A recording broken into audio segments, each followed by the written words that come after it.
All right, if we're all here and all set, I will call the meeting to order. Roll call?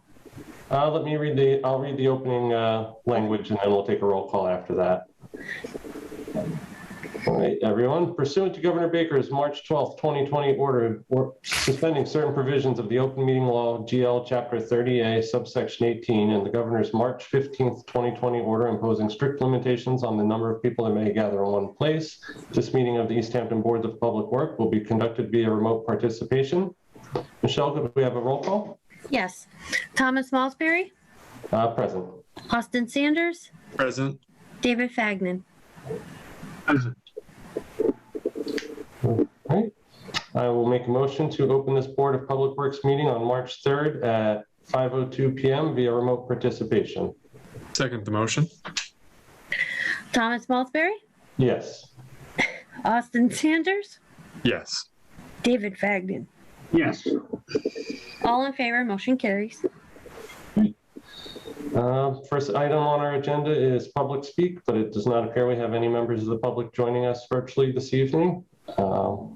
Second item on our agenda is a standing section for the mayor, who is also not joining us this evening. So I will move on to item number 3, approval of the February 17th, 2021 meeting minutes. Did everyone have a chance to review what Michelle sent out for our last meeting?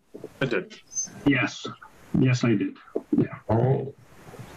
No issue with as received? No. All right, then I'll make a motion to approve the February 17th, 2020 minutes as presented. Second the motion. Thomas Malsbury? Yes. Austin Sanders? Yes. David Fagnan? Yes. All in favor, motion carries to accept the minutes. All right, item number 4 on the agenda is requested by Jeff Bagg, our city planner, discussion with the planning department on Clark Street crosswalk updates. Jeff, you are free to discuss anything you'd like with the board if you want. Great, thanks for having me. And this is in coordination with Greg. I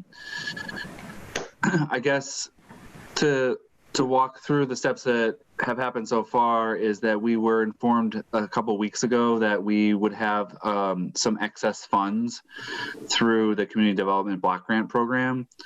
In 2019, the city's been, I guess to take one step back farther, is the city's been working for a couple years in the Admiral Street area using community development block grant funds. And so it's been a variety of underground infrastructure improvements. And then when those are completed, the top coat of pavement is done. Striping and new signs are installed. Sidewalks. Yep. Thank you. And then, so a portion of that in 2019 was Maple Street. So there was a section of Maple Street that was redone, and that's the project that we had some excess funds from. And then in 2020, the project was the next stage of the project was completed by a different contractor and included a portion of Clark Street and the other side streets.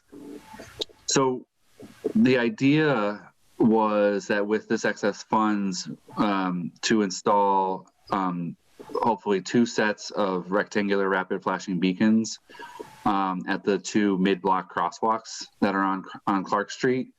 It's at North Hampshire and at Admiral.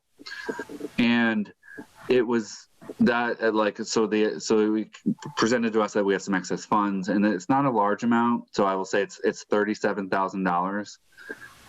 And so we're trying to find a project that would be relatively close to that.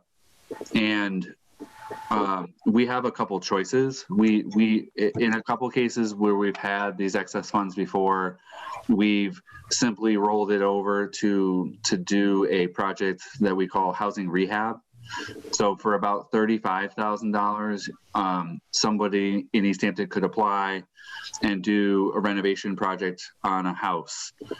So often we've rolled these funds into housing rehab, and it's important to do those, but it's also easy. But in light of the general knowledge of concerns about about Clark Street and the pedestrian safety on Clark Street. That was where this idea came from. Was these rapid flashing beacons are sort of the next level of pedestrian safety that, you know, you push the button and it flashes to alert drivers that someone would be crossing. And typically mid-block crosswalks are most dangerous because the vehicles are otherwise not slowing down. So the idea came from just this general knowledge of pedestrian safety concerns on Clark Street. And then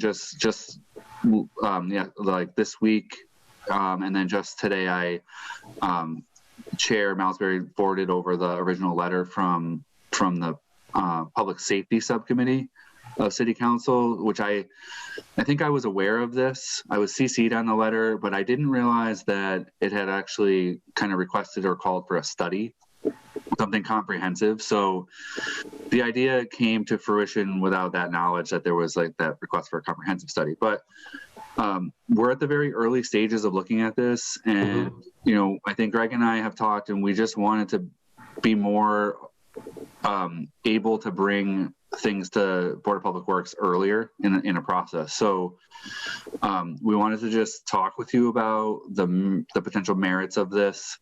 There's still multiple steps that we have to take.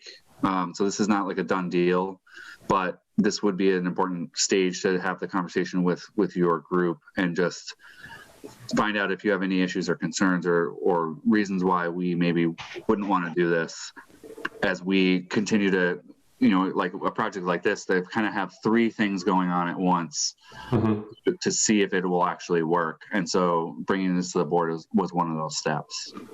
I thank you for bringing it to us. A little backstory just from my memory on how it precipitated was, I forget if there was a specific inciting incident, but a group of Clark Street and those ancillary side street residents came to the City Council Safety Subcommittee, you know, sort of demanding a speed study and wanting to get the speed reduced and possibly speed bumps put in on Clark Street to control traffic.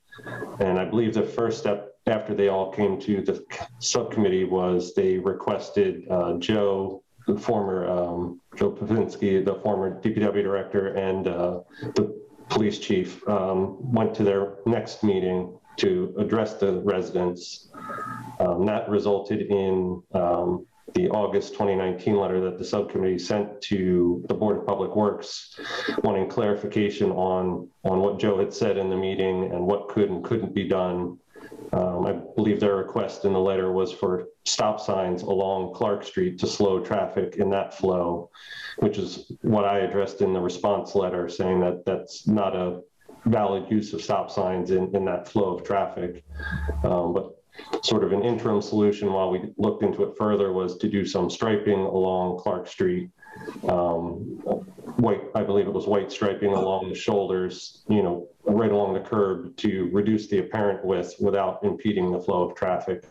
Joe said that was historically done to slow and control traffic through perception. And we were going to do that, I believe, in the spring of 2020, but with Joe's departure and reduced DPW staffing and all that, you know, 2020 didn't pan out as we expected. So I just brought that letter up to see if, you know, there is some benefit to doing that proposal with this crosswalk work or in that design. I guess my other question is, with this block grant money being left over from the Admiral Street projects, does it need to be used in the same neighborhood and vicinity for which those funds were designated? So that's sort of where those two letters fit into this. You know, that there has been historic request from the residents of that area for work on Clark Street. So I think this fits in with what they were requesting and what we would have liked to have done, but didn't have the funds to do through the DPW at the time of the request in 2019.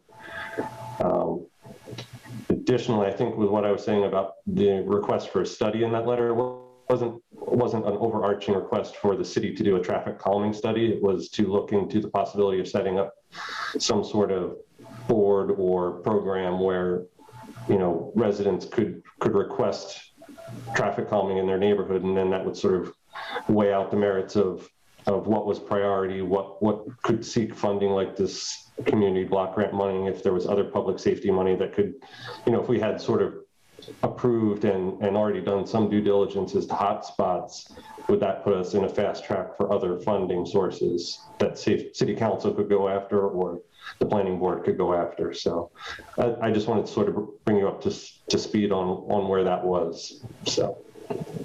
Yeah, no, that's actually very helpful. I mean, I think the idea of some kind of evaluation or study is good. That is sort of the earliest step to take to be closer to shovel ready. That's kind of the term that a lot of the agencies are looking at. I mean, the beacons are, after reading the letter, I mean, I think the beacons are totally in line with something to enhance pedestrian safety.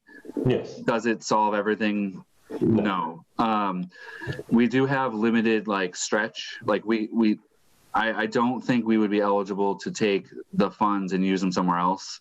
I think that it makes the most compelling argument for block grant that we're in the same area, that the work got done on Park Street with development CDBG funds. So with a straight face, we're saying we're still in this area. We just want to enhance these two intersections more. I believe both of those crosswalks were restriped as part of this project, right? And new curb cuts put in. Yep. And right now they just have kind of the standard yellow pedestrian crossing signs. The other aspect of it is that the idea, the concept doesn't require much design work. But that's the other thing that I think DHCD would shy away from. If we said we'd like to use this money for design or a study, they would probably say no. Whereas we have to spend the money by June. Okay. So that's kind of the time constraint that we were looking at. Kind of like the quick test was, is there anything in this work? Is there anything in the study area we could do to enhance the project? Well, I think you can also say with a straight face that if we knew we'd have this excess fund when we did the rehab, we would have done rapid beacons at these locations. Yeah. And then, what in the thought process, the other part that makes it compelling to try this is that we did get the next round of block grant. We were just recently able to talk about it. So it's now official that we received the next round, which is the final step for the whole Admiral Street area, which is to do the underground infrastructure and repaving of Charles Street. So once Charles Street is paved, presumably this summer, and we put the rapid flashing beacons in, we will be done with that project study area. And the next grant allows us, what we're going to do is shift looking towards New City.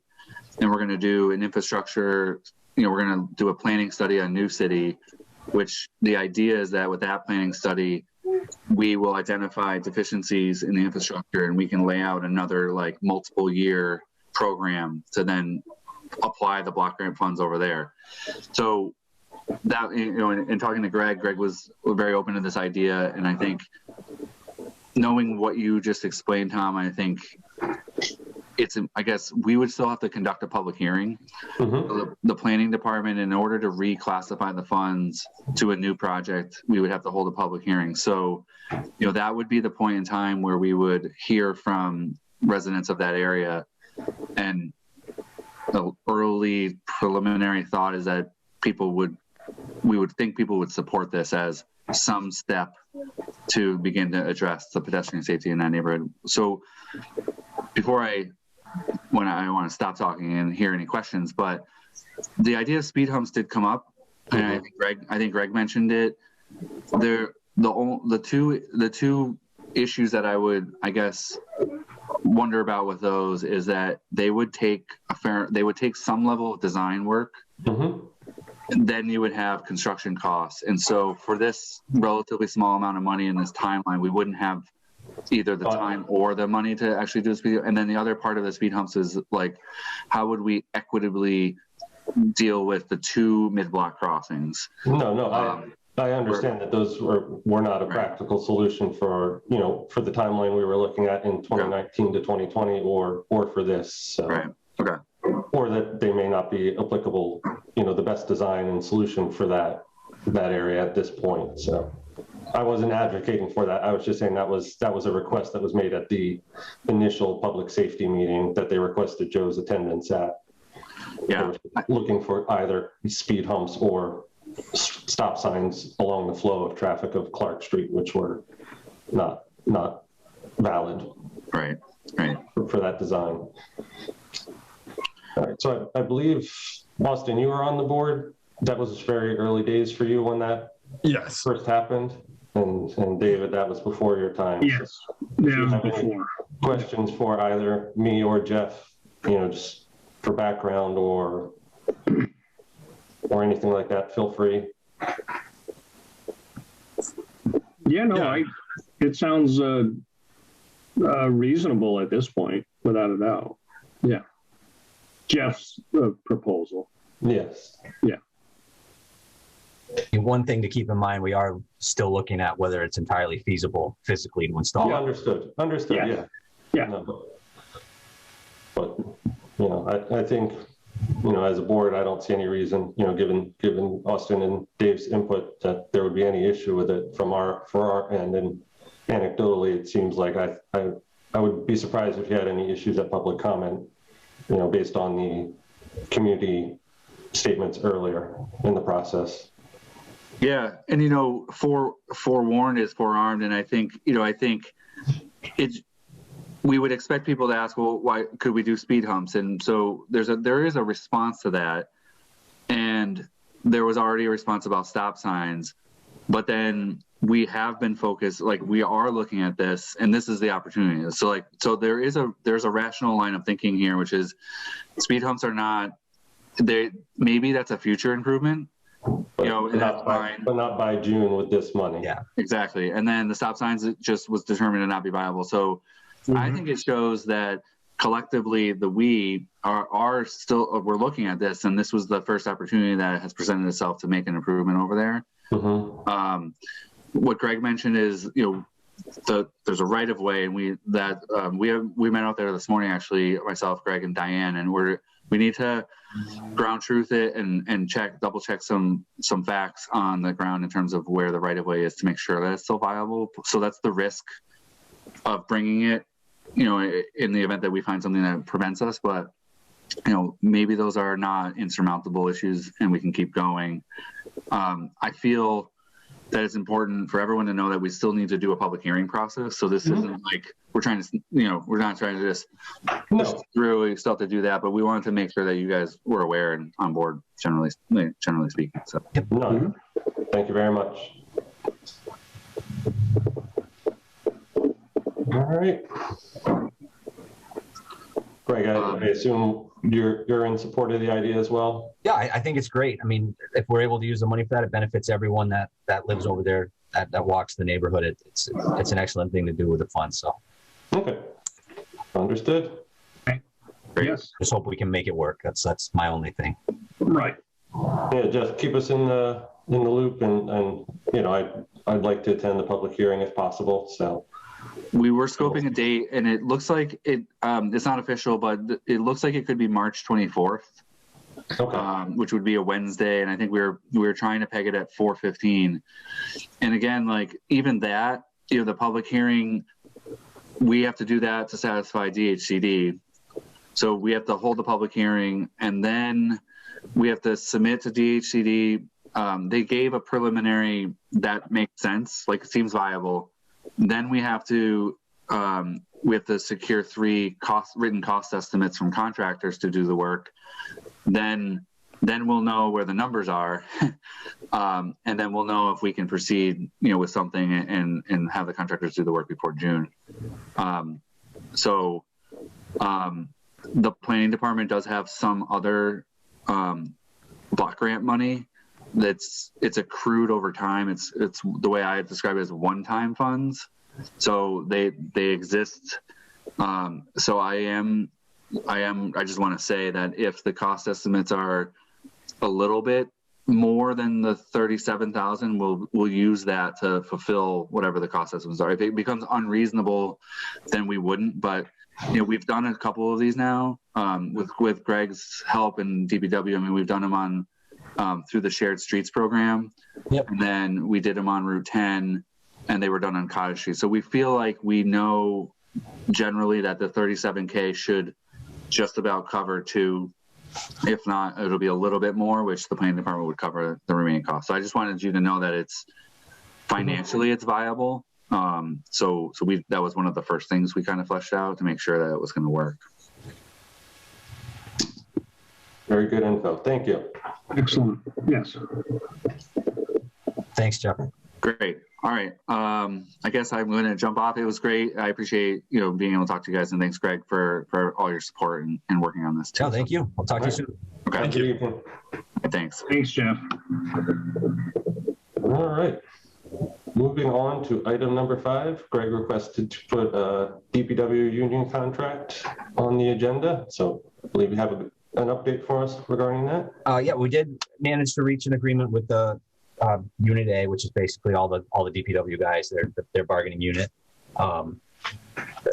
You guys have copies of the MOU that was signed by the union members and myself and the mayor.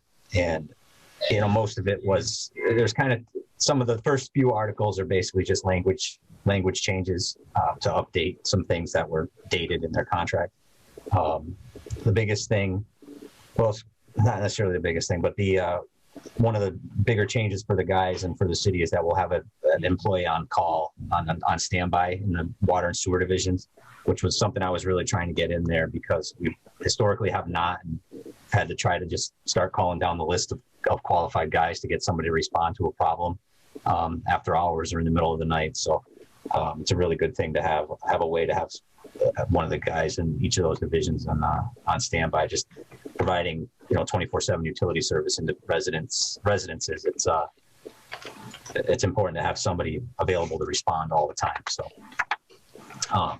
but kind of the biggest thing that was the holdup to their contract was wages.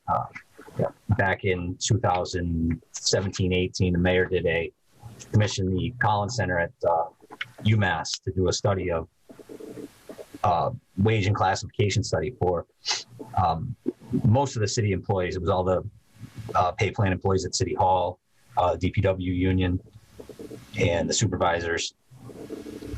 And out of that study came a recommended salary scale for what we should be paying our staff to remain competitive and retain the help that we have. So there was that was kind of the holdup. The union was really pushing to get the salary scale that was in there that the study recommended, and we were able to get them very close. The pay scale is it's in the packet. I don't know if you had a chance to look at it, but it's in the packet I sent, and it's going to put us on a much more competitive level playing field with other cities and towns, so that I'm not continually losing staff to other cities that are able to pay more money. So what it basically amounted to, I can kind of go division by division here. The highway division, we're seeing about a 6% increase in the personnel services line item over last year's budget, or this fiscal year's budget. So we're seeing about a 6% increase there. Motor repair, there's a larger increase, it's a little over 15% for the 2 mechanics. The mechanics helper position that's currently vacant, that's part of the reason it's vacant is because the salary is just not competitive at all or wasn't competitive at all for a qualified mechanic. And that position was moved a grade higher by recommendation of the Collins Center and in what we settled with the DPW. So you see about a 15% increase there over this fiscal year's payroll. Sewer department was an increase of 12%, just over 12%.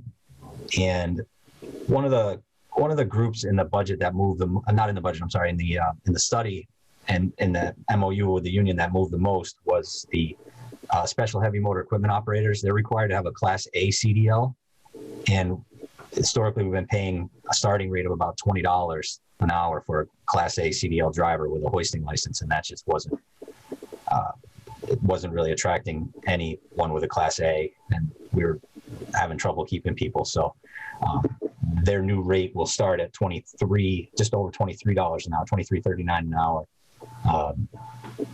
And there's 2 grade 6s in the sewer department. So you see that, but now they're going to be called grade 3s. They were 6s in the old contract. So you see a bit of a larger increase there because there's 2. And some of it has to do with if one division's increase looks higher than another's, it's because perhaps some of the staff in that division hasn't been around as long and wasn't as high on the old scale. So an increase can look like more if they are moving, if they were placed higher on the old scale or were higher because of their longevity with the city or whatever reason, they're not moving as much as someone who either just started or a vacant position that was moved by a larger amount.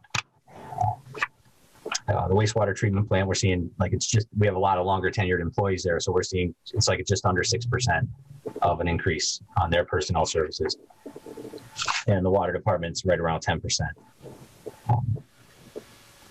So that's basically the gist of it. I just kind of wanted to let the board know about, getting their contract settled and give you a little bit of the background on. I'm sorry if I was kind of rambling, but we're going fast, but there's quite a bit to it, but it's really good to see. I really have to commend the mayor for commissioning that study and being able to allowing us to get the rates where we've got them here, because it's just a good thing for the staff that's here, and I'm hoping to be able to have a better opportunity to retain people and keep them with us. So it's hard when guys come in and we invest in them and train them to do jobs, and then they just somebody offers them a few dollars more, town or 2 over, and they're gone. So. All right. So for the information you sent out, the FY22 budgets for each of the departments, that reflects the current negotiated rates and expected salaries? Yes, for 22, yes. All right. And you had mentioned to me that you're also going to get a number for back pay for this FY? Yes, we're working on that. Michelle and I have been working on that, and we don't have it quite yet, but it's yeah, no rush, but that will be a number that I'd be looking for just to sort of figure out what we'll have left over from FY22 when we try to project forward what FY22 is going to look like. Yeah, I'm hoping to have that. I have plenty of numbers to work with now. Yeah. That'll just be the one more missing piece. So we have kind of limited we don't have access to some of the city's payroll software, so we can't make that calculation ourselves. So we're I understood. I just wanted to make sure I didn't miss that in the information that was sent out. So I've only taken an initial cursory glance at it, and now I'll start trying to put those numbers into. Yeah. I mean, I'm to kind of preliminarily say, I don't think that the appropriation we need to ask for from retained earnings will be that much, because we've had a foreman position open in the water department almost the entire fiscal year. And that was in there and budgeted, so we can use that money that's there. So that's still standing technically in payroll. Exactly, it's there. And in the sewer department, I've had a special heavy motor equipment operator open the entire fiscal year. Okay. Highway, we've had a position open for a while, even though that wouldn't affect the rates. That's going to be a free cash appropriation, but there's been an open position there too. So we just need to get those numbers and get it all balanced out with where we're at. But I don't think I don't anticipate a large appropriation being necessary from retained earnings. Good to hear.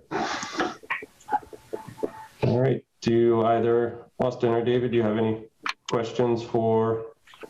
I guess we'll work through the agreement. Yeah, not at this time. No. Yeah, we'll work our way through that, and if we have any questions, we can add it to next agenda if need be. Yeah, I think that would be best. I'm taking a cursory glance as well. I foresee any discussion of it actually being related to our FY22 discussions, as they'd probably be covered in that. So unless we have any specific contract question. Mm-hmm.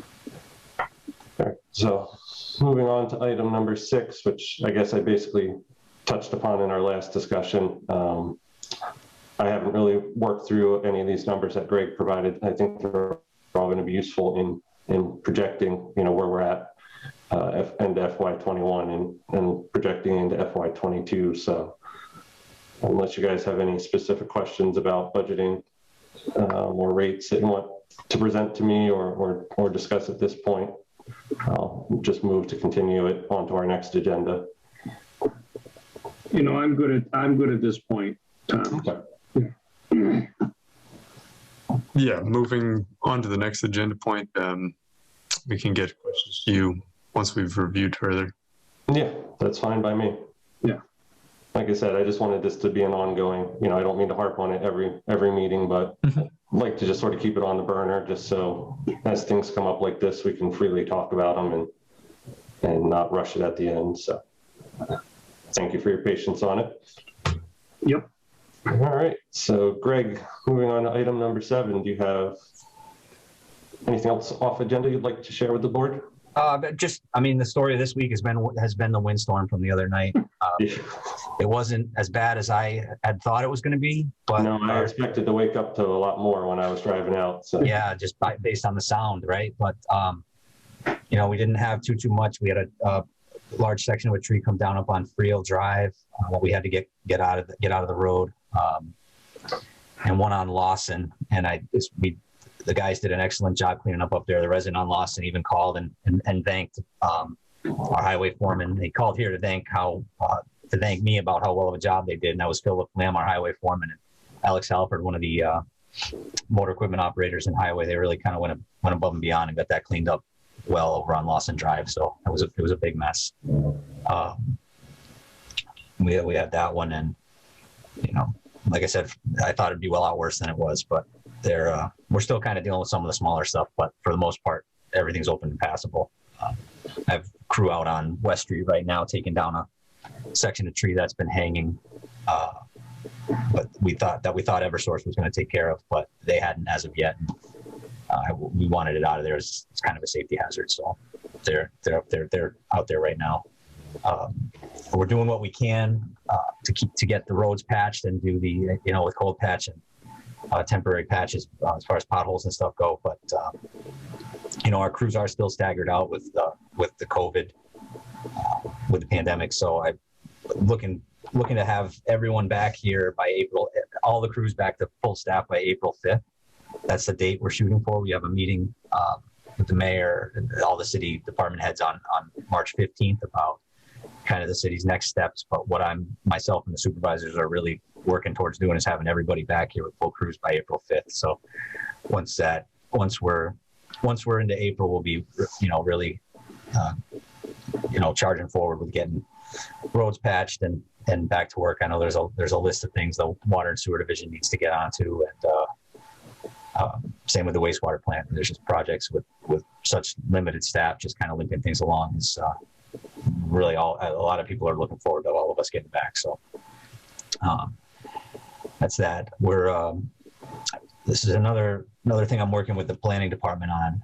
As Jeff kind of mentioned it, but as the CDBG projects move forward, we have kind of a unique opportunity to, if we can have a shovel-ready plan and bid document together by May, we can apply for CDBG funds to replace the water and sewer mains on Cherry Street, and then get that work done prior to or as part of the green infrastructure and MVP work that is moving forward.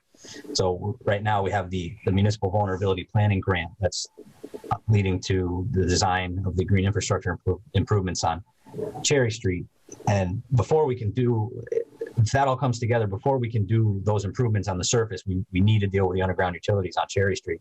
And we are working on that'll be an appropriation, I think, but I'm still working with the mayor on where we're going to find the funding for that.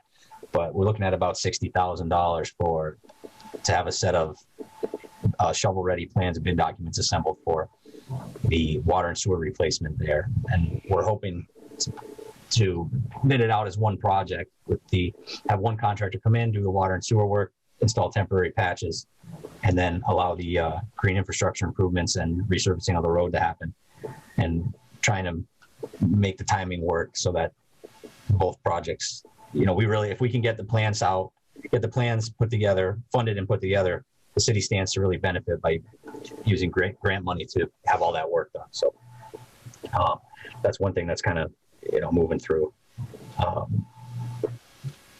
And yeah, I mean, that's basically kind of where we're at with everything right now.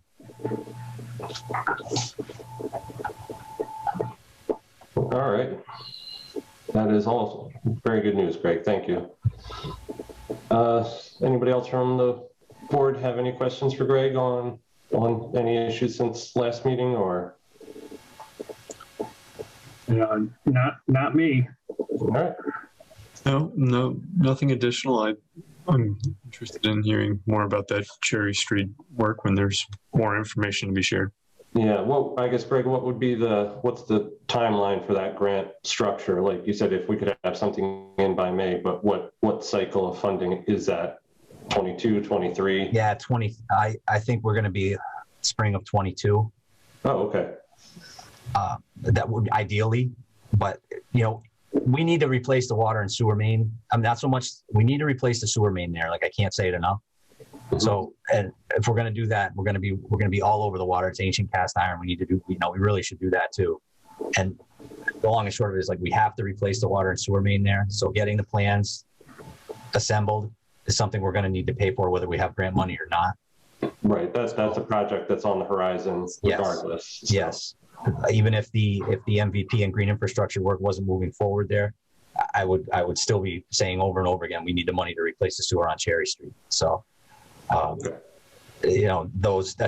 even just getting the money together, the funding for those plans to be put together is something that has to happen. So ideally, we can hit the deadlines, right, and the grant application deadlines, and kind of marry the two projects. And I think we have a good chance of getting it all grant funded. So, in that neighborhood, Greg, Cherry Street's the bad street. Yep. Because there's other streets all around there. Yep. Cherry seems to have. It's an older, slightly older street, right? Probably. Yeah, I would say it's one of the older ones. But there's something unique about the underground situation on Cherry Street. I mean, we've dug it. It's the sewer's 13 feet deep. It is extremely wet down there. There's a sub drain underneath the sewer I don't know if there was maybe a stream that ran through there or something that they maybe redirected or filled in when they built it, in I think it's like, I want to say it's like 1920s, 1930s. And it's just, the difficulty for us with the sewer there is the depth of it. I mean, we're just not really, that's like the maximum that we can dig to with our equipment. And that's really the challenge, is the depth. And then to get down to it, you got the drains in the way, the water mains in the way, the gas mains in the way. And then you get down there and you got the sub drain underneath it that isn't in good shape either. So. Yeah, I think to answer your question, David, on the surface, all the streets and sidewalks in the neighborhood are of a similar condition, but the subterranean, condition of the sewer on Cherry, as Greg said, is uniquely problematic. Yeah. Okay. To the neighborhood. Mm-hmm. Sure.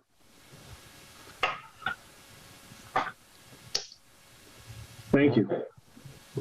If that's all for this evening, I will make a motion to adjourn the meeting. Second the motion. Thomas Salisbury, Yes. Austin Sanders, Yes. David Fagnan, Yes. all in favor, motion carries. Great. I believe our next meeting will be again on the 17th, so see you all then. Thank you. Got it. Thanks, everyone. Have a good night. All right. You too. Thank you.